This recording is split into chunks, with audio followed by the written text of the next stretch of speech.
কাউকে খুব মন দিয়ে কিছু বোঝাচ্ছেন, অথচ সে বুঝছে না, উল্টে আপনাকে ভুল বুঝে এমন কিছু কথা শুনিয়ে দিল যা আপনার প্রাপ্য ছিল না। ঠিক সেই মুহূর্তে আমাদের ভেতরে কি হয়?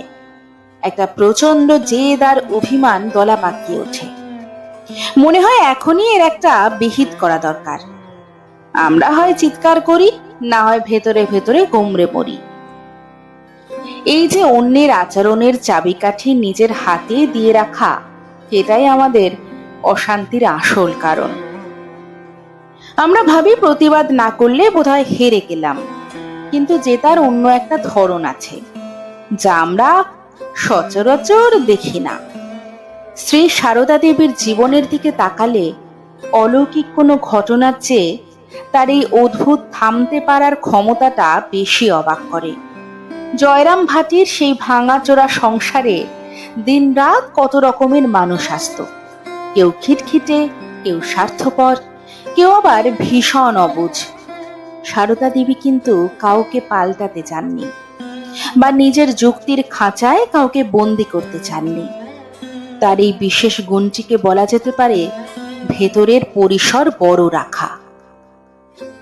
সাধারণত কেউ আমাদের আঘাত করলে আমাদের মনের জানালা দরজা সব বন্ধ হয়ে যায়। আমরা তখন শুধু নিজেকে নিয়েই ভাবি। সারদা দেবীর ক্ষেত্রে দেখা যেত উল্টোটা। তিনি অন্যের খামতি বা অভ্যেসকে নিজের ভেতরে জায়গা দিয়ে দিতেন, কিন্তু সেটাকে নিজের গায়ে মাখতেন না। বিষয়টা অনেকটা বিশাল এক দিঘির মতো। তাতে একটা ছোট্ট ঢিল ছুড়লে কিছুক্ষণ ঢেউ খেলে ঠিকই, কিন্তু দিঘির গভীরতায় তার কোনো চিহ্ন থাকে না।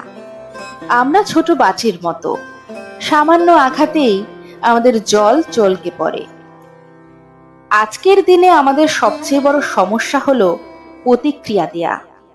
স্মার্টফোনের নোটিফিকেশন থেকে শুরু করে পাশের বাড়ির লোকের বাঁকা কথা, সবকিছুতেই আমাদের তক্ষুনি কিছু একটা বলতে বা করতে হয়। আমরা ভুলে যাই যে সব কথার উত্তর দিতে নেই। সারদা দেবী শিখিয়েছিলেন মানুষের ব্যবহারকে ব্যক্তিগতভাবে না নিয়ে সেটাকে একটা পরিস্থিতি হিসেবে দেখতে।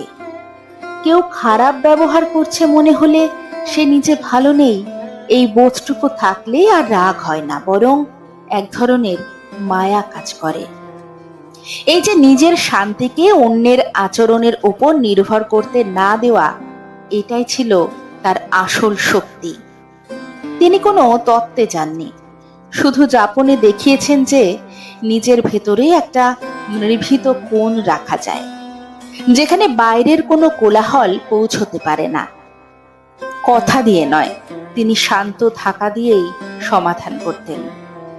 আসলে আমরা যখন অন্যকে ক্ষমা করি বা সহ্য করি, তখন সেটা অন্যের উপর দয়া নয়, বরং নিজের উপর দয়া। কারণ অশান্ত মন নিয়ে আর যাই হোক শান্তিতে বাঁচা যায় না।